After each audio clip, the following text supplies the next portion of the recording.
Continuo tranquilamente a discorrer sobre as pessoas de nervos fortes, que não compreende certa sutileza nos prazeres. Então nós temos que deixar claro que as pessoas fortes não conseguem sentir os prazeres sutis, de acordo com o nosso narrador. É claro que a próxima pergunta é o que é um prazer sutil? O que é um prazer sutil?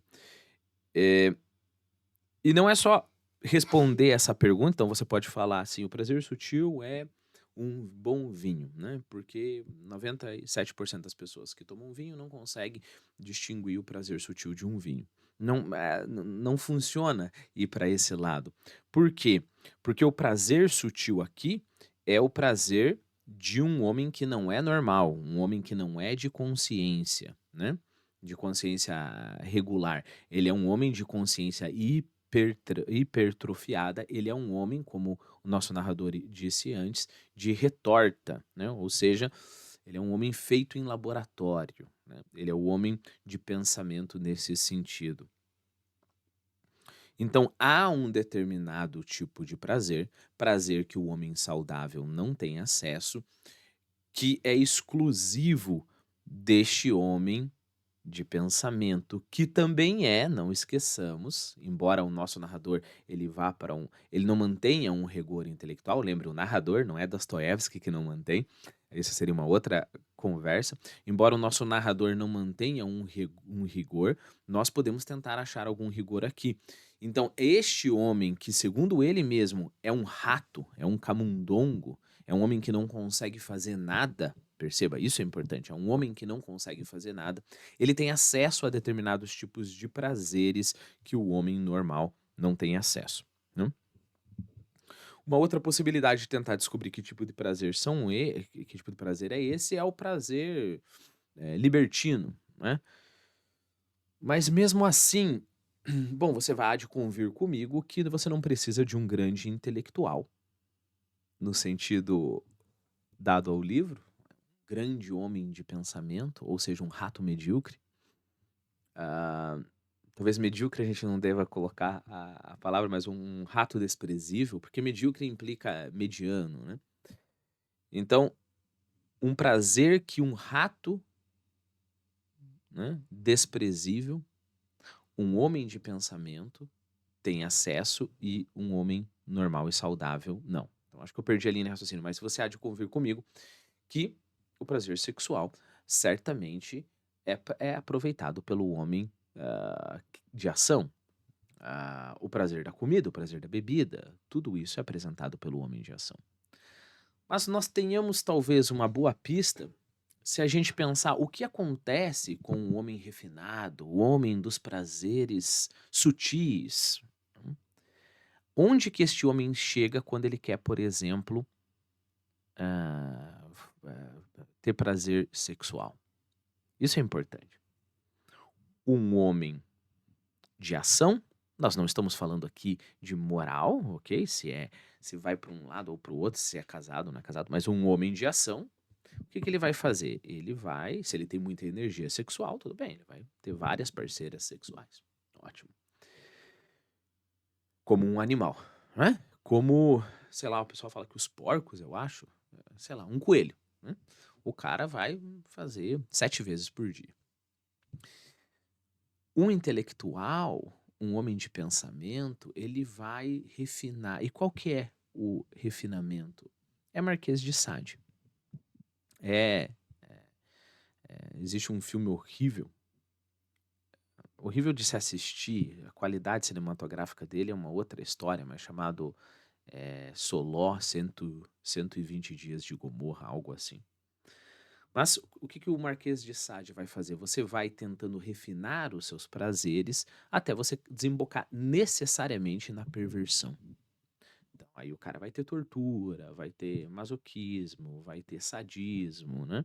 Por isso que o termo Marquês de Sade, o sadismo veio daí, a humilhação, né? Masoquismo vem de um outro autor chamado Mazoc, e neste livro que ele escreveu chamado Vênus das Peles, ele tem essa auto-humilhação. Bom, perceba Então você chega a essa encruzilhada. Primeiro de tudo, vamos deixar claro que os prazeres sexuais, eles são uma das coisas mais rudimentares que a gente tem, no ser humano. Não é tudo isso. É muito bom, muito que legal, mas, perceba quando você está com muita vontade de ir ao banheiro e você consegue ir no banheiro, há um certo prazer nisso e nem por isso você acha que isso é a coisa mais importante na tua vida. A única coisa que o prazer sexual, ela perspassa toda a nossa vida, porque ele é um instinto sempre presente. Neste sentido, Freud está certo, né? Os atos que a gente faz também são atos sexuais, mas essas conclusões onde que ele chega está totalmente errado. Então, eu só estou querendo dizer que é presente na nossa vida inteira. E que isso não é grande coisa. Minha barba está presente na minha vida inteira, mas a minha barba não é o objetivo da minha vida, né? O fato de eu comer está presente, na minha vida inteira e não precisa a comida ser o objetivo da minha vida. Ótimo. Então você pega um prazer mais básico, né? Mais rudimentar, um prazer que a gente compartilha com um animal, correto? Um animal não tem, por exemplo, a contemplação estética. Isso é isso nós compartilhamos com os anjos, percebe? Um animal não tem a contemplação da verdade, isso nós compartilhamos com os anjos, então a gente pega uma camada inferior, do homem, e aí damos essa camada para 2 homens. O homem de ação, bom, o que você vai fazer? Você vai fazer aquilo novamente, novamente, novamente, quando você tiver energia e pronto. O homem refinado, ele vai tentar elevar aquilo que é uma camada inferior a estatuto de verdade, estatuto de bela arte. E aí é batata, você vai ver todo autor, todo escritor que tenta transformar o mero ato sexual em grande arte, ele vai desembocar em perversões e coisas grotescas, sabe? Coisas assim que. Aí eles falam: não, você tem que aprender a gostar disso. Aprender a gostar disso uma ova, você vai ficar acostumado com aquela porcaria ali. Bom, então isso é um caminho, mas nós podemos ainda imaginar algo mais. Como é que eu posso falar? Mais essencial no homem de prazer, porque até agora eu te dei um caso e te mostrei como esse homem de prazer, que é o homem de pensamento, que é o rato o rato desprezível, que é este covarde que não faz nada, o que acontece quando ele pega um prazer sexual, né? Mas será que tem como a gente achar algo que seja subjacente a todos os prazeres sutis? E talvez a resposta seja a seguinte: o homem de pensamento, o homem de consciência hipertrofiada, ele busca o prazer nele mesmo, o prazer pelo próprio prazer.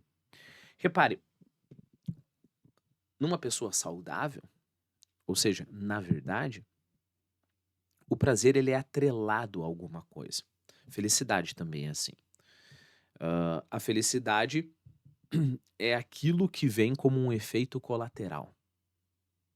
O prazer é aquilo que vem como um efeito colateral. Estou usando, é claro, não é o termo apropriado, mas você vai ver onde que eu quero chegar. Você vai comer um bolo, esse bolo é delicioso. O prazer que você sente ao comer o bolo é consequência do fato de o bolo ser bom, percebe? Você vai admirar uma paisagem, a paisagem é linda. O prazer estético que você tem ao admirar essa paisagem é consequência do da própria paisagem que é bonita. Ou seja, o protagonista da sua percepção prazerosa, ela tem que ser o bolo ou a paisagem, né. A gente pode falar do ato sexual também. No ato sexual, o protagonista do ato sexual é a outra pessoa, de forma que a cumplicidade, o amor e os próprios prazeres mais corporais, eles estão ali quase como efeito colateral, é consequência. O que que o homem de pensamento faz? Ele tenta pegar isso que está atrelado a algo bom e ele tenta viver isso por si mesmo. Então, assim, a paisagem não é mais o que é belo e o que importa, a paisagem é uma desculpa para que eu sinta o prazer estético.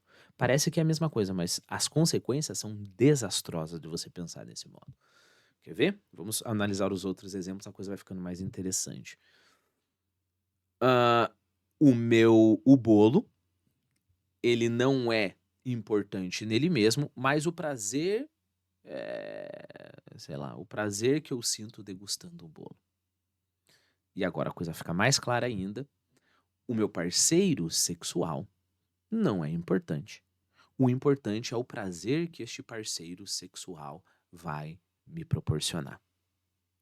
Se é a minha esposa, se é uma amante, se é um cachorro ou uma vassoura, tanto faz. Percebe? E aí você entende bem claramente o que acontece com o com os livros refinados sexualmente, né? Então no Solol tem lá os caras comendo merda, literalmente. Se uma vez que você esvazia o ato sexual de todo o seu significado e você está buscando qualquer prazer, aí você vai cair em loucuras cada vez maiores. Então, o homem de pensamento, ele tenta achar esse prazer abstrato pairando no ar. Esse prazer que não é encarnado, vamos colocar assim. Esse prazer que não é conectado a nada. Voltando para o meu exemplo da contemplação, o prazer estético e do bolo, bom, se eu tiver uma pílula, como acontece em Admirável Mundo Novo, se eu tiver um remédio, Soma, é o nome nesse livro, que me dê o prazer estético, qual que é a diferença? Se você contempla, se você está lendo Dostoiévski, tem todo esse prazer, porque não se engane, há sim um prazer maravilhoso aqui.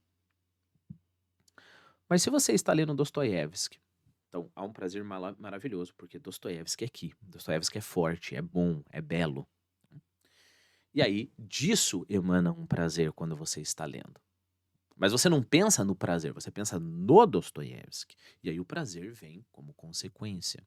Quando você busca a verdade, você não busca o prazer de estar conhecendo alguma coisa. Você admira a verdade. E aí, como se fosse assim um prêmio, um efeito colateral, quase como um efeito imprevisto, você tem o prazer e a felicidade de ter a verdade. Bom, voltando ao meu exemplo. Se o Dostoiévski está aqui e ele emana determinado prazer, e o que importa é esse prazer emanado por Dostoiévski.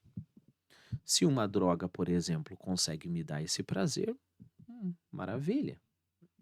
Se uma droga consegue me dar mais do que esse prazer, maravilha. Eu lembro que conversei com uma pessoa viciada e ela falou assim: quando você usar cocaína, você vai ver que é o melhor dia da tua vida. Algo assim, né? Duvido muito. Mas perceba, se é isso, então ele tá certo. Então não tem por que ler Dostoiévski. Percebe? Se eu tiver alguns eletrodos para colocar no meu cérebro e esses eletrodos vão causar a sensação de prazer, vão liberar fazer com que o meu cérebro produza as determinadas substâncias de dopamina, sei lá o que mais. Então, a paisagem não precisa existir. E é algo de muitíssimo errado em pensar que a paisagem não precisa existir, que o bolo de chocolate não precisa existir, que a sua parceira não precisa existir. A propósito, no sexo isso quer chamar usar o outro de objeto, né? Objetificar o outro no ato sexual é exatamente isso. O outro vira somente um instrumento do meu prazer. Bom, já vou te alertar que sim, há muitas pessoas que olharão para mim e falarão assim: "Não, mas é isso mesmo, é isso mesmo. Se a gente conseguir achar uma droga que faça as mesmas coisas, etc, etc, etc". Bom, a minha resposta para esse tipo de gente é: parabéns, você é o narrador de Memórias de Subsolo. Você é esse verme, este rato. Sem ofender, mas é um diagnóstico. É exatamente isso que esse livro faz por nós. Ele mostra onde você vai parar, o que você vai acreditar quando você abstrai da realidade concreta às coisas do espírito. E aí as coisas do espírito, a gente está falando de verdade, a gente está falando de felicidade também. Bom, eu acho que esse vídeo ficou interessante porque ele ficou só falando sobre os prazeres. Ah, mas eu não posso terminar esse vídeo sem falar do seguinte. Existe um conto da Clarice Lispector chamado, o famosíssimo conto chamado Felicidade Clandestina. Eu acho que eu não falei sobre ele aqui, mas ele está gravado aqui no canal. Então eu não falei nessa playlist, mas ele está gravado aqui no canal, se você quiser revisar isso que eu vou falar. Basicamente, Felicidade Clandestina conta a história de uma menina que queria um livro emprestado. E aí a outra menina, que era uma filha da mãe, tinha um prazer de ficar torturando ela. Então, cada vez que ela ia lá, ela falava, não, volta amanhã, volta amanhã. Talvez eu até tenha falado nessa playlist. Bom, mas fica de repetição. E aí, até que um dia a menina que queria o livro finalmente conseguiu o livro. E aí ela ficou dias talvez, com aquele prazer de ter o livro sem ler o livro. Ter o livro só por saber que tinha o livro. Ter o livro, né? E pensando, puxa, agora eu posso ler o livro. Daí ela fingia pra ela mesma, não, roubaram o livro de mim. Ou eu esqueci onde que eu coloquei o livro. O que que ela tá fazendo? É claro, é uma situação inocente, não há problema, todos nós fazemos isso, né? Todos nós, de vez em quando, focamos no prazer em vez de focar na fonte do prazer. Mas o que ela tá fazendo é pegar o caminho quando ela simplesmente fica imaginando o prazer de ter o livro e finge que não tem o livro para descobrir que tem e sentir novamente o prazer, ela está esquecendo do livro e está focando no prazer enquanto algo abstrato, não encarnado, vamos colocar assim.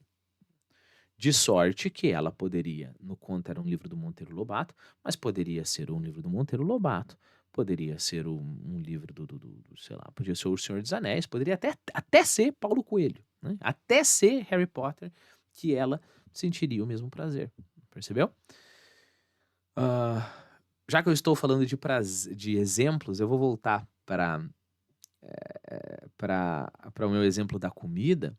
Perceba, fica difícil às vezes convencer a pessoa, não, mas imagine, vai ter uma substância no cérebro e eu vou comer o bolo de chocolate, eu não vou precisar comer o bolo de chocolate, eu vou tomar uma pílula e vou sentir o prazer do bolo de chocolate. Deixa eu colocar a coisa um pouco mais impactante para ver como que a realidade importa até para uma pessoa dessa, né? Uma pessoa que está cada vez mais no mundo do abstrato.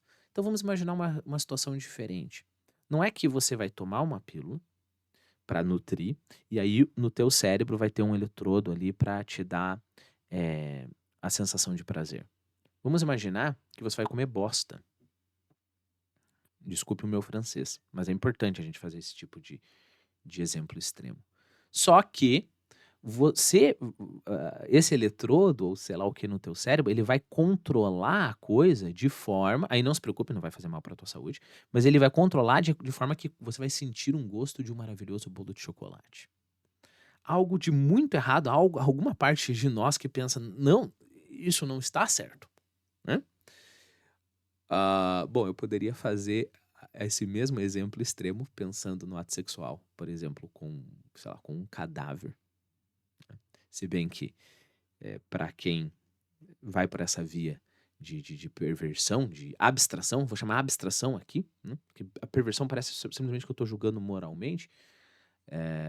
Então eu poderia dar o exemplo do cadáver, mas é interessante você pensar que tem pessoas que têm tara, né, necrofilia, porque você tem essa destituição, essa separação entre a verdade, a realidade, vamos colocar assim, e o prazer que a realidade pode nos dar, né? Bom, essa mesma